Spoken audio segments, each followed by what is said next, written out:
ಆತ್ಮೀಯ ರೈತ ಬಂದವರೇ ನಮಸ್ಕಾರ. ನಾನು ನಿಮ್ಮ ರೇಷ್ಮೆ ಸಿರಿ ವಿಜಯ್ ಮಾತಾಡ್ತಿದ್ದೀನಿ ಸ್ನೇಹಿತರೆ. ನೋಡಿ ಸ್ನೇಹಿತರೆ, ಈ ಕಳೆದ ಈಗೇನು ಎಲ್ಲ ಕಡೆ ಸುಳಿ ರೋಗ ಸ್ಟಾರ್ಟ್ ಆಗಿದೆಯೋ, ಸೊ ನಮ್ಮ ರೇಷ್ಮೆ ಸಿರಿ ಉತ್ಪನ್ನಗಳನ್ನ ಬಳಕೆ ಮಾಡಿ ಯಾವುದೇ ಒಂದು ಸುಳಿ ರೋಗ ಬರಲ್ಲ.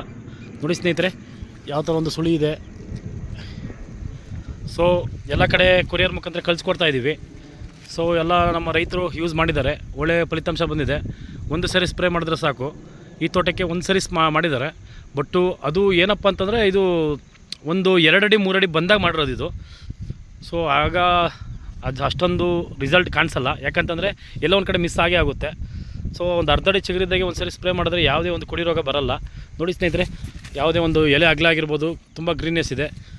ಇದರಲ್ಲೂ ಒಂದೊಂಚೂರು ಸುಳಿ ರೋಗ ಇದೆ, ಇಲ್ಲ ಅಂತ ಹೇಳ್ತಿಲ್ಲ ನಾನು. ಬಟ್ ನಾನು ಹೇಳೋದೇನೆಂದರೆ ಅರ್ಧ ಅಡಿ ಚಿಗುರಲ್ಲೇ ಮಾಡಿಬಿಡ್ಬೇಕು. ಅರ್ಧ ಅಡಿ ಚಿಗುರಲ್ಲಿ ಮಾಡಿದ್ರೆ ಯಾವುದೇ ಒಂದು ಸುಳಿ ರೋಗ, ನೋಡಿ ಸ್ನೇಹಿತರೆ ಯಾವ ಥರ ಒಂದು ಸುಳಿ ಇದೆ.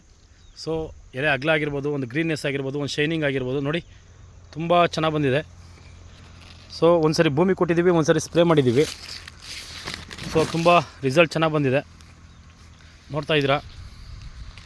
ನೋಡಿ ಸ್ನೇಹಿತರೆ, ಸುಳಿ ನೋಡಿ ಯಾವ ಥರ ಬರ್ತಾ ಇದೆ. ಸೊ ಎಲ್ಲ ಭಾಗದವ್ರಿಗೂ ಕೊರಿಯರ್ ಮುಖಾಂತರ ಕಳಿಸ್ಕೊಟ್ಟಿದ್ದೀವಿ ನಾವು. ತುಂಬ ರಿಸಲ್ಟ್ ಬರ್ತಾಯಿದೆ.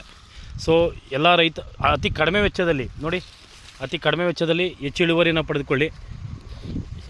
ನೋಡಿ ಸ್ನೇಹಿತರೆ, ಸೊ ಎಲ್ಲ ರೈತ ಬಂದವರಲ್ಲಿ ವಿನಂತಿ, ಆದಷ್ಟು ಕೆಮಿಕಲನ್ನು ಬಳಕೆ ಮಾಡೋದಕ್ಕೆ ಕಡಿಮೆ ಮಾಡಿ. ಸೊ ನಾವು 3-4 ವರ್ಷದಿಂದ ಏನು ಕೊಡ್ತಾಯಿದ್ದೀವೋ, ಸೊ ಅದೇ ರೈತರು ಯೂಸ್ ಮಾಡಿದ್ದಾರೆ, 2-3 ಸರಿ ಯೂಸ್ ಮಾಡಿದ್ದಾರೆ. ಸೊ ಎಲ್ಲ ಕಡೆ ಒಳ್ಳೆ ಫಲಿತಾಂಶ ಬಂದಿದೆ. ಆದಷ್ಟು ಅರ್ಧ ಅಡಿ ಚಿಗುರಲ್ಲೇ ಮಾಡಿಬಿಡಿ. ಒಂದು ಅರ್ಧ ಅಡಿ ಚಿಗುರಲ್ಲೇ ಮಾಡಿದ್ರೆ ಯಾವುದೇ ಒಂದು ಸುಳಿ ರೋಗ ಕೂಡ ಕಾಣಿಸಲ್ಲ. ಸೊ ನೋಡ್ತಾ ಇದ್ದೀರಾ, ಎಲೆ ಒಂದು ಅಗಲ ಆಗಿರ್ಬೋದು ನೋಡಿ. ಧನ್ಯವಾದಗಳು.